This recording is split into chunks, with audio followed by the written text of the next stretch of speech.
제목은 그 25절 말씀처럼 메네 메네 데겔 우 바르신, 메네 메네 데겔 우 바르신, 이것을 제목으로 하나님 말씀을 증거하겠습니다.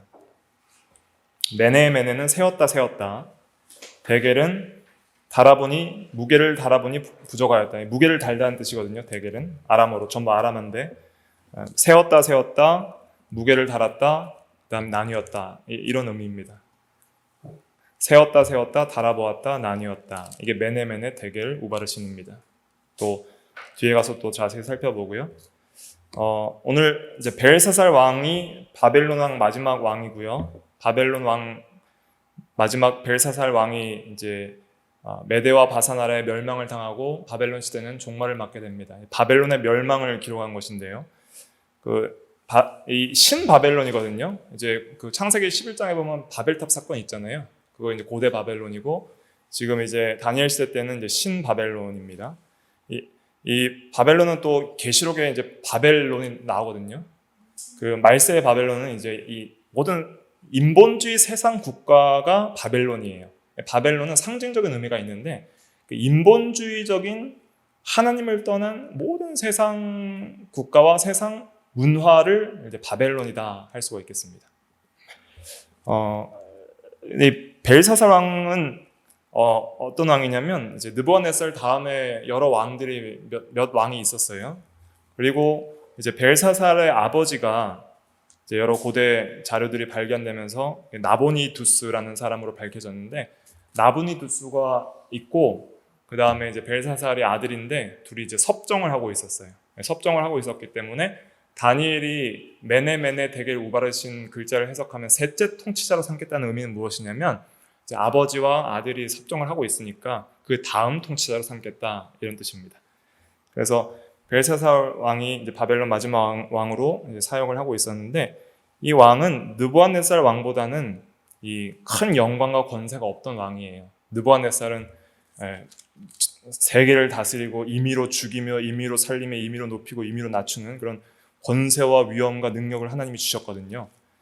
그런데 그 모든 바벨론 나라를 건설하고 왕궁을 건설하는 놀라운 그런 사역을 했는데, 벨사살은 특별히 그런 영광스러운 업적이 없었습니다.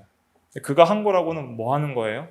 그 선대 왕이 그 포로 잡아올 때 같이 가져왔던 전리품인 성전 기명을 가지고 음란방탕하고 술을 마시는 일을 한 거예요. 교만하게 행한 것이죠. 1절부터 2절 같이 읽어보겠습니다. 시작. 벨사살 왕이 그의 귀족 1000명을 위하여 큰 잔치를 베풀고 그 1000명 앞에서 술을 마시니라. 벨사살이 술을 마실 때에 명하여 그의 부친 느부갓네살이 예루살렘 성전에서 탈취하여 온 금은 그릇을 가져오라고 명하였으니, 이는 왕과 귀족들과 왕후들과 후궁들이 다 그것으로 마시려 함이었더라. 네. 이 벨사살 왕은 하나님이 큰 권세를 주지 않았지만은 바벨론 느부갓네살 왕처럼 그런 다시 겸손한 그런 일들을 역사를 보지 못하고 더욱 교만하여져서 감히 하나님의 성전 그 그릇을 가져다가 이제는 방탕한 일에 더럽히는 그 일들을 하게 되었습니다. 그래서 이 바벨론의 종말과 벨사살 왕의 멸망의 이유는 여러 가지 죄를 지었기 때문이에요. 항상 죄가 관영하면은, 가득 차면은 하나님의 심판이 있다는 것을 우리는 확실하게 기억을 해야 됩니다. 바벨론이 멸망하고 벨사살이 망한 그 중요한 죄악들이 몇 개가 있는데, 첫째는 방탕죄입니다. 쾌락을 사랑하기를 하나님보다 더 사랑하는 것이 디모데후서 3장 4절을 보면 말세에 고통하는 때의 사람들의 죄악이라 그랬어요. 또 누가복음 17장 26절로 30절에 보면 노아의 때, 그 멸망할 때 노아가 방주에 들어가던 날까지 사람들이 뭐 했어요? 먹고 마시고 장가들고 시집가고 사고 팔고 심고 집고 했다 그랬잖아요. 그러니까 홍수 직전까지 그런 방탕한 생활을 했다는 거예요. 120년의 회개의 기간을 주었음에도 불구하고 회개하지 않고 홍수 직전까지 먹고 마시고, 이것은 그냥 절제하면 적당히 먹었다는 것이 아니라 먹자주의, 배로 신을 삼고 방탕한 그 삶을 상징하는 겁니다. 장가 들고 시집 간다는 것은 정상적인 그런 관계가 아니라 음란한 행위를 했다는 그런 의미입니다. 그래서 이러한 방탕한 생활을 할 때에 순식간에 노아 홍수로 말미암아 멸망했습니다. 소돔 고모라도 그렇게 멸망했고요. 그래서 하나님께서 이 참으시는 기간이 있습니다. 오래 참으시는 기간이 있는데 하나님의 인내의 기간이 차고 또 심판의 때가 도래하면은 방탕한 죄인들은 결국 심판을 받게 된다는 것을 우리는 깨달아야 됩니다. 그래서 지금 이렇게 음란 방탕하게 살아도 사람들이 안 죽고 사는 것은 하나님이 오래 참고 기다려서 택한 백성들이 다 회개하고 구원 얻기를 참아주시는 거예요. 그러니까 성도들은 세상의 방탕한 죄에 휩쓸리지 말고 항상 거룩하게 구별된 삶을 살기를 힘써야 됩니다. 하나님의 은혜로 그렇게 되는 거예요. 내가 힘쓴다고 되는 것이 아니라 하나님의 은혜를 받아서 그렇게 살기를 소원하고 더욱더 하나님의 은혜를 의지해야 되는 것이죠. 첫째가 방탕죄이고 둘째가 거룩한 성전 이 그릇을 더럽힌 죄입니다. 예루살렘 성전에서 하나님의 거룩한 그릇으로 구별된 금, 은 그릇을 가져오라 그랬습니다. 그래서 그것으로 자기들이 술을 마시는 데 사용을 했잖아요. 그래서 하나님이 거룩하게 구별한 것을 더럽힌 죄예요. 하나님의 거룩을 더럽힌 죄. 하나님은 거룩하신 분입니다. 그리고 그의 거룩하심을 이 세상에 거룩한 하나님의 구별된 성도들을 통해서 나타내기를 원하시고 또 구약시대 때는 특별히 이 물질들도 성전이나 성전의 어떤 기구들도 거룩하게 구별하여서 하나님의 것으로서 사용되도록 그렇게 구별해서 썼던 것이죠. 사실은 이 성전의 그릇들은 전부 하나님의 것으로 하나님의 제사와 하나님의 예배를 위하여 거룩하게 구별된 그러한 그릇들인 것이죠. 함부로 인간들이 사용해서는 안 되는 그런 것들이었습니다. 그것을 교만하게 하나님도 모르고 하나님께 감사하지도 아니하고 하나님을 두려워하지도 아니하고 하나님께 영광을 돌리지도 아니하고 이런 하나님의 것으로 구별된 그릇들을 함부로 방탕한 일에 사용하였다는 것은 그래서 하나님의 진노를 쌓는 일이었습니다. 오늘날도 우리가 하나님의 거룩을 더럽혀서는 안 된다 하는 것을 기억해야 됩니다. 첫째로는 우리가 생각하기에는 우리가 하나님의 성전입니다. 너희가 하나님의 성전인 것과 하나님의 성령이 너희 안에 계시는 것을 알지 못하느냐. 누구든지 하나님의 성전을 더럽히면 하나님이 그 사람을 멸하시리라. 하나님의 성전은 거룩하니 너희도 그러하니라 라고 고린도전서 3장 16절과 17절은 말하고 있습니다. 또 우리 한번 찾아볼까요? 고린도전서 6장 18절과 20절 같이 읽어볼게요. 시작. 음행을 피하라. 사람이 범하는 죄마다 몸 밖에 있거니와 음행하는 자는 자기 몸의 죄를 범하느니라. 너희 몸은 너희가 하나님께로부터 받은 바 너희 가운데 계신 성령의 전인 줄을 알지 못하느냐. 너희는 너희 자신의 것이 아니라 값으로 산 것이 되었으니 그런즉 너희 몸으로 하나님께 영광을 돌리라. 네.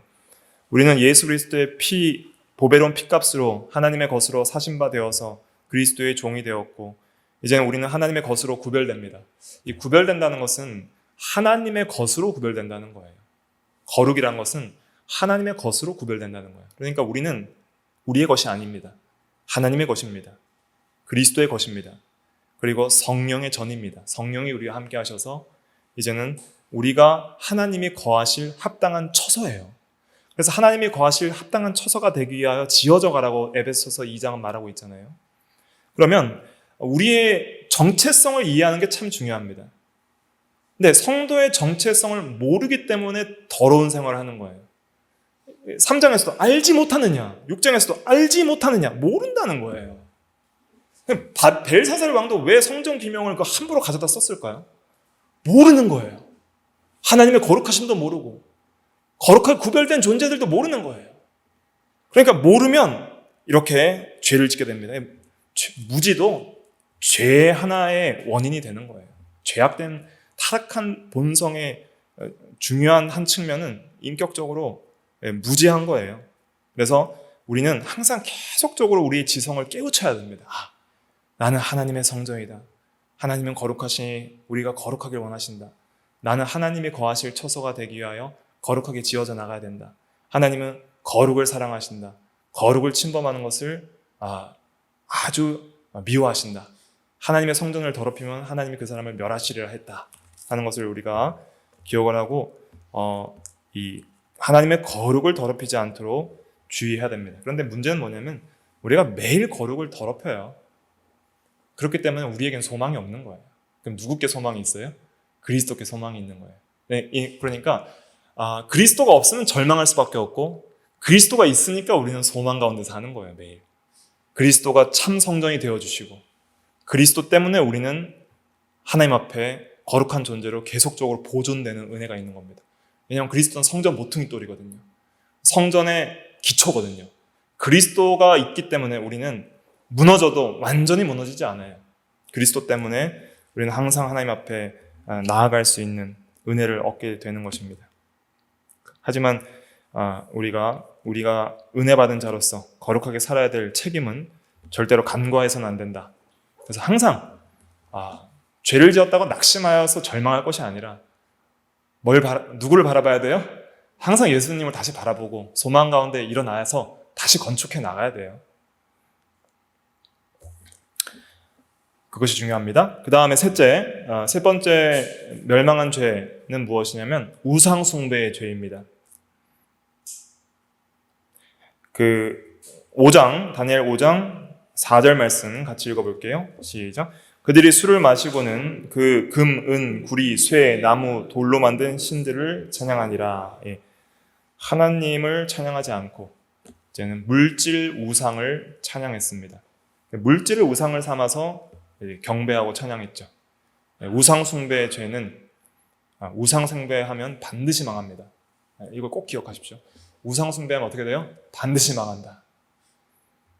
고린도전서 10장에 보면은 그 내용이 나와 있거든요. 고린도전서 10장 제가 빨리 찾아서 읽어드리면 10장 5절부터 17절까지 그러나 그들의 다수를 하나님이 기뻐하지 아니하셨으니 그들이 광야에서 멸망을 받았느니라.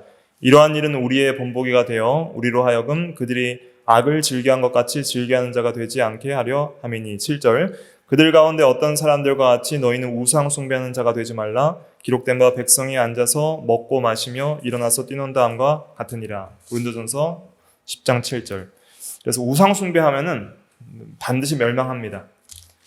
우상이라는 것은 무엇일까요? 우상은 하나님보다 더 사랑하는 게 다 우상이에요.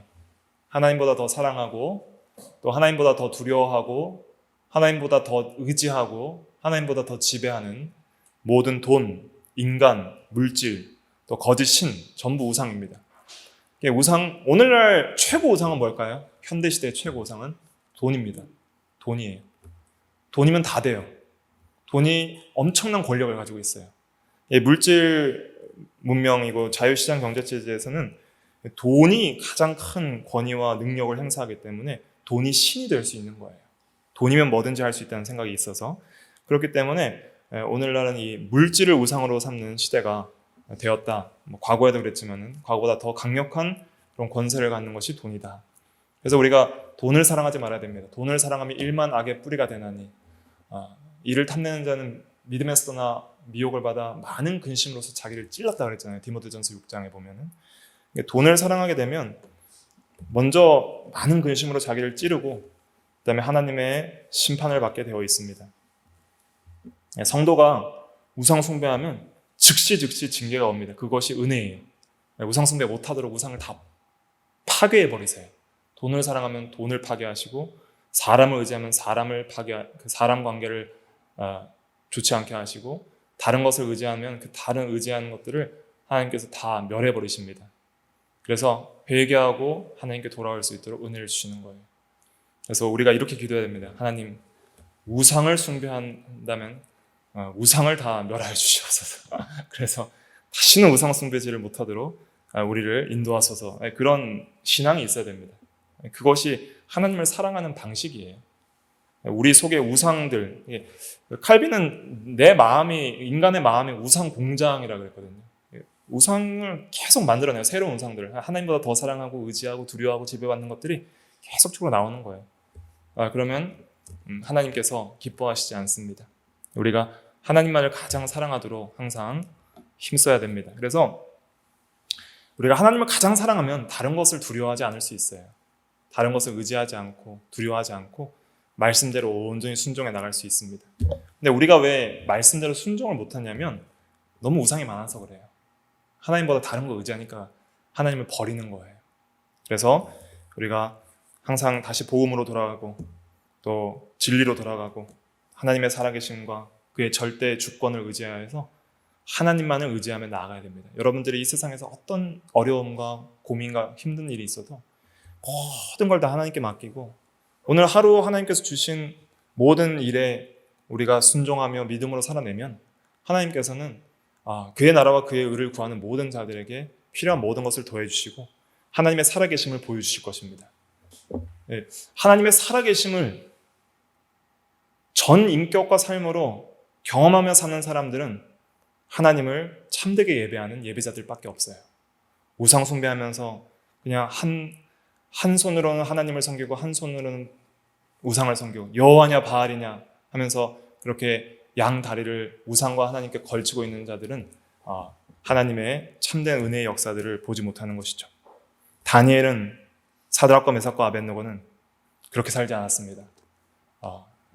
그들이 그렇게 믿음으로 산 것도 하나님의 은혜이지만은 그들은 항상 하나님만을 섬기면서 살았을 때 하나님께서 놀라운 은혜의 역사들을 보여주신 것이죠.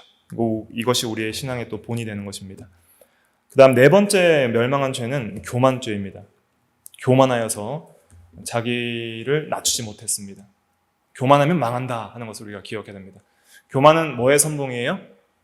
패망, 멸망의 선봉이고 겸손은 존귀의 앞잡이라 그랬잖아요. 그래서 이 교만이란 건 무엇이냐면 하나님과 사람 위에 자기를 높이는 거예요. 하나님 위에 자기를 높이고 사람 위에 자기를 높여서 위로는 하나님을 찬양하고 영광 돌리지 않고 또 옆으로 사람을 사랑하지 않고 무시해버리는 것. 이것이 교만입니다. 교만한 자의 특징이 뭐라 그랬죠? 교만한 자의 특징은 자기중심이라 그랬죠. 저번 주 오후 시간에. 자기중심이 교만한 자의 특징이고 또 뭐 소리 세 번 하면 망해요? 나 소리 세 번 하면 망한다 그랬어요. 4장에서 바벨론 왕이 내가 했다. 또 내 것이다. 내 영광을 위함이다. 라고 그 나 소리 세 번 했다가 하나님이 즉시 그 말이 입에 있을 때 그를 쳐서 낮추셨다 그랬습니다. 그래서 우리가 항상 자기중심 그리고 나 소리 하는 것 이것을 우리가 다 버리고 우리는 오직 하나님께 영광을 돌려야 됩니다. 하나님의 것이다. 하나님이 하셨다. 하나님의 영광을 위함이다. 하나님 중심으로 바뀌는 것이 그것이 신앙이에요. 그래서 참으로 예수 믿은 성도들은 그 중심이 하나님 중심으로 바뀝니다. 모든 우주와 세계에 자기를 놓지 않고 하나님을 놓습니다. 하나님이 모든 세상의 중심이요, 왕이요, 절대 주권자요, 생명이요, 모든 사고와 생각과 언행, 심사와 삶이 하나님 중심으로 재편되는 것. 그러니까 인생 자체가 다시 완전히 재구성이 되는 거죠. 하나님 중심으로.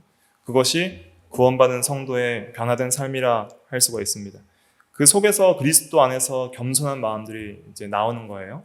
그런데 이제 하나님을 모르고 또 죄를 모르고 그리스도의 은혜를 모르고 그렇게 살아가고 진리를 모르고 살아가면 자기 중심으로 교만하게 되고 교만한 자는 하나님께서 반드시 이렇게 심판하십니다. 우리가 자주 교만하죠. 자주 교만하지만 우리가 영원히 멸망하지 않을 수 있는 이유는 그리스도 때문이에요. 그리스도께서 우리를 위해 낮아지시고 우리를 붙드시고 우리의 의와 우리의 구원이 되어주시기 때문에 우리는 그리스도 때문에 하나님 앞에 설 수 있는 것입니다. 그 다음에 다섯 번째 죄는 불순종의 죄죠. 하나님을 거역한 죄. 하나님의 말씀을 순종하지 않은 죄. 불순종한 것, 우상 숭배하고 하나님의 모든 율법을 거스르고 하나님의 거룩한 도덕법을 거스르고 그래서 하나님을 모르는 불신자들과 하나님의 법을 모르는 사람들도 하나님의 법을 거역하면 전부 망하게 되어 있어요. 근데 하나님을 믿지 않는 사람들조차도 하나님의 법대로 이 세상을 살아가잖아요. 그럼 복을 받게 되어 있습니다. 일반적인 은혜를 받게 되어 있어요. 하나님의 법을 그래도 하나님의 법의 기준대로 잘 살아가는 사람들은 일반적인 이 세상적인 복을 받아요. 유대인들이 공부를 잘하는 이유가 뭐예요? 그래도 형식적으로라도 율법을 준수하니까 그 안에서 또 지혜로운 사람들이 되는 거예요. 하나님의 법은 만고불변의 진리입니다. 그래서 하나님의 법을 불순종하는 것은 전부 그 죄악이 되는 것이고 하나님의 법을 순종하는 것은 의가 되는 것입니다. 불순종하는 것은 죄다 하는 것을 우리가 기억을 해야 됩니다. 마지막 6번째 죄는 무엇이냐면 하나님께 영광을 돌리지 않은 죄이죠. 다니엘이 지적하잖아요. 하나님께 영광을 돌리지 않았다고. 23절 같이 읽어볼게요. 5장 23절. 22절부터 23절까지 같이 읽어볼게요. 시작. 벨사살이여, 왕은 그의 아들이 되어서 이것을 다 알고도 아직도 마음을 낮추지 아니하고 도리어 자신을 하늘의 주제보다 높이며 그의 성전 그릇을 왕 앞으로 가져다가 왕과 귀족들과 왕후들과 후궁들이 다 그것으로 술을 마시고 왕이 또 보지도 듣지도 알지도 못하는 금, 은, 구리, 새와 나무, 돌로 만든 신상들을 찬양하고 도리어 왕의 호흡을 주정하시고 왕의 모든 길을 작정하시는 하나님께는 영광을 돌리지 아니한지라. 네. 우리의 호흡을 주정하시고 우리의 숨을 주정하시고 우리의 모든 길을 작정하사 그의 걸음을 인도하시는 하나님께 감사치도 아니하고 영광을 돌리지도 않은 죄. 이 죄는 반드시 심판을 받습니다. 근데 우리가 이 모든 죄를 그리스도 안에서 사함을 받는 거예요. 첫 번째부터 6번째 죄. 첫째가 뭐예요? 방탕죄. 둘째는 거룩을 더럽힌 죄. 성전 기명, 성전 그릇을 더럽힌 죄는 하나님의 거룩을 더럽힌 죄. 셋째는 우상 숭배. 넷째는 교만. 다섯째는 불순종. 여섯째는 하나님께 영광을 돌리지 않은 죄. 이것은 다 우리의 죄입니다. 벨사살 왕의 죄만이 아니라 우리의 죄인데 이 모든 죄를 그리스도 안에서 우리가 사함을 받는 것입니다. 그러니까 우리가 이제는 이런 죄를 짓지 않도록 더욱더 은혜 안에 살아가야 하는 것이죠. 이렇게 죄를 지을 때에 이제 즉시 하나님의 심판 예고가 나타나게 됩니다. 갑자기 손가락들이 나타났어요. 그래서 그 벽에다가 벽서를 쓰는데 아람어로 메네 데겔 우바르신을 쓴 거예요. 이 벨사살 왕이 교만하여서 이렇게 1000명 앞에서 술을 마시는 대잔치를 벌이고 있는데 그의 영광과 쾌락이 얼마나 허망한지를 보여주시는 거예요. 하나님의 심판이 나타나고 심판의 예고가 나타날 때 즉시 이 벨사살 왕의 다리가 어떻게 됐다 그랬어요? 덜덜덜 떨렸다 그랬어요. 너무 두려워서 넓적다리 마디가 녹는 듯하고 6절에 보니까 무릎이 서로 부딪힌지라 얼굴빛이 변하고 생각이 번민하여. 어리석은 자들은 하나님의 심판을 모릅니다. 그러나 하나님의 심판에 아직 임하지도 않았고 예고만 나타나도 이렇게 두려워하고 떨게 되는 것이죠. 그 심판의 예고는 특별한 계시로 나타났습니다. 그래서 오늘날 이제 메네 데겔 우바르신이라는 이런 심판 예고는 성경에 기록이 되어 있는 거예요. 하나님의 심판까지 성경은 다 예고를 하고 있습니다. 이 심판 예고에 있어서 벽서를 쓰는데 손가락이 벽서를 썼어요. 메네 데겔 우바르신이라고. 그 글자의 그 문자적인 의미는 세웠다, 달아보았다, 나뉘었다예요. 그러니까 좀 그 어떤 함축적 의미가 있는 거죠.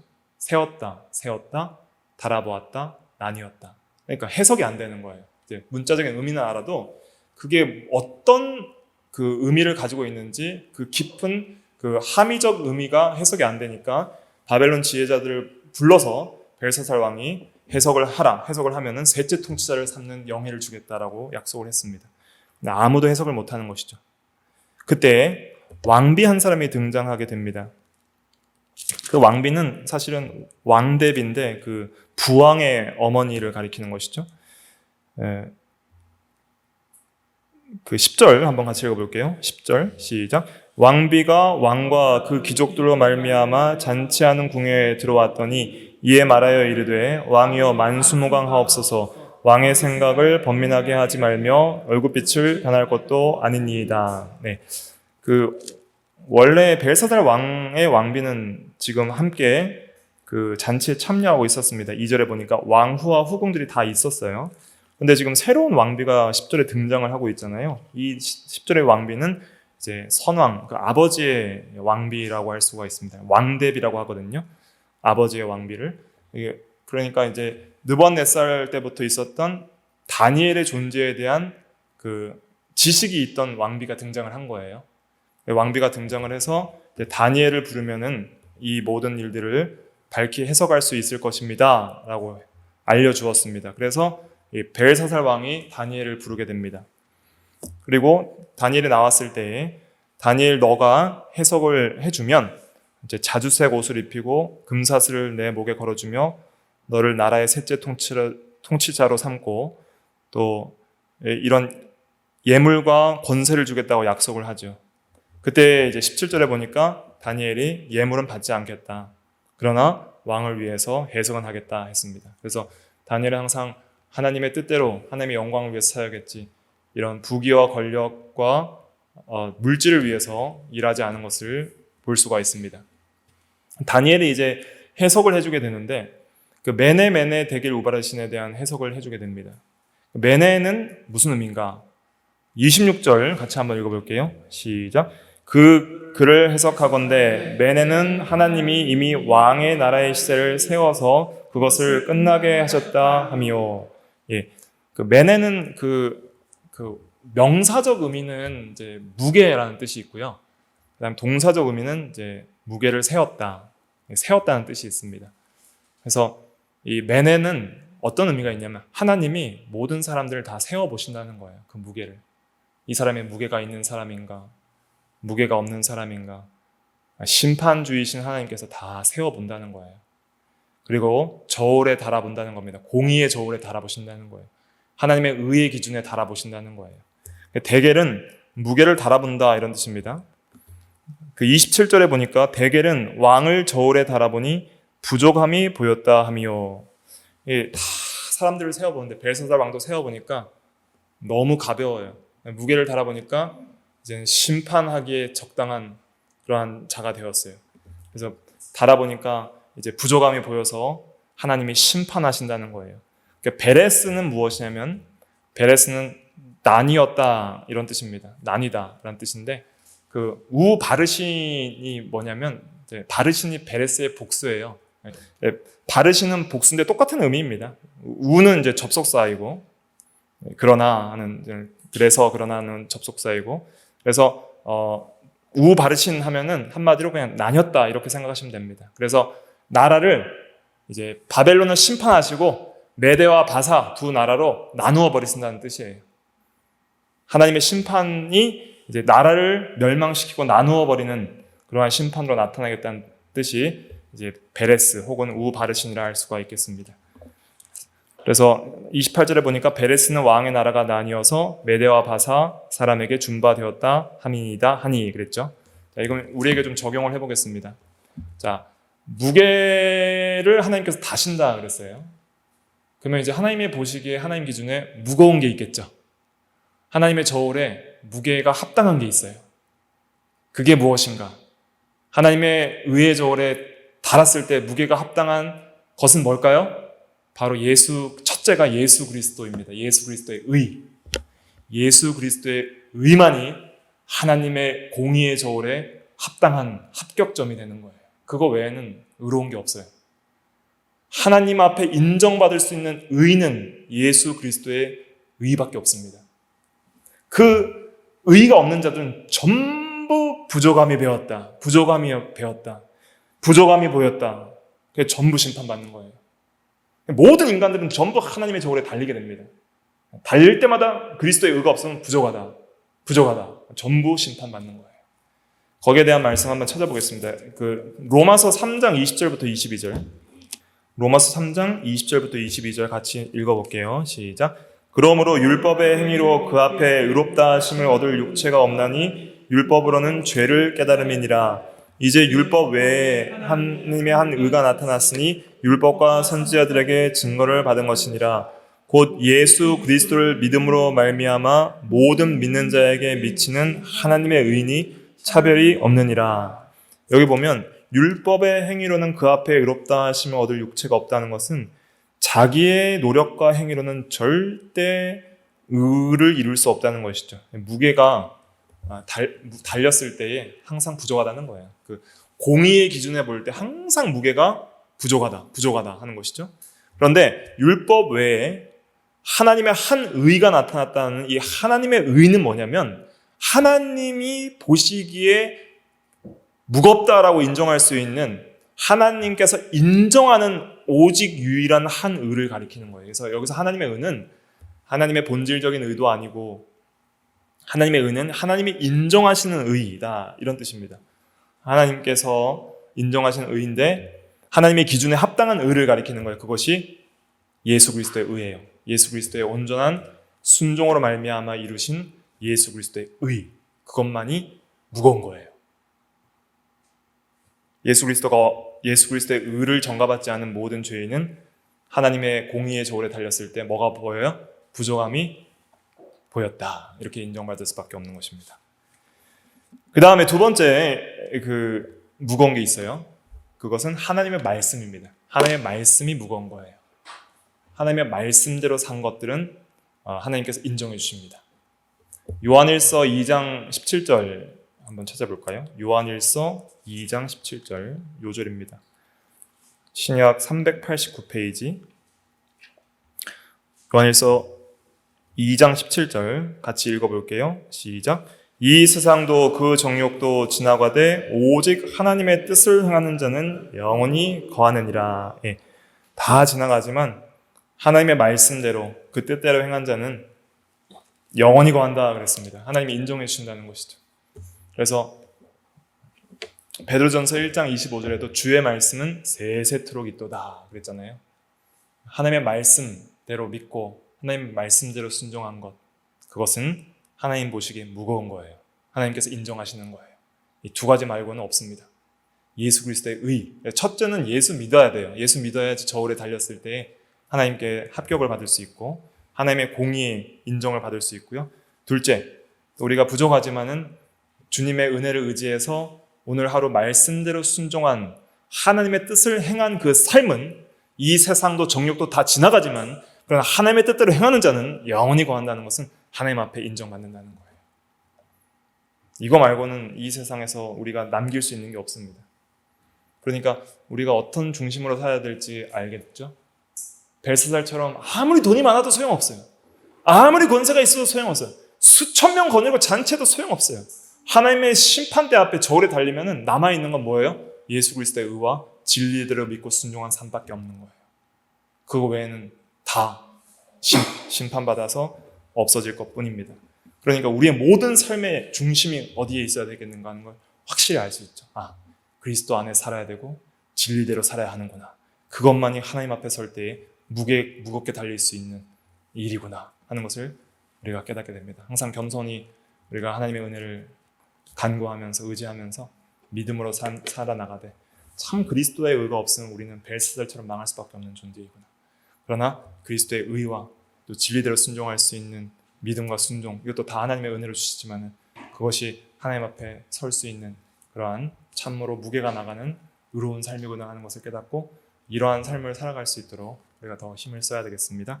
기도하겠습니다.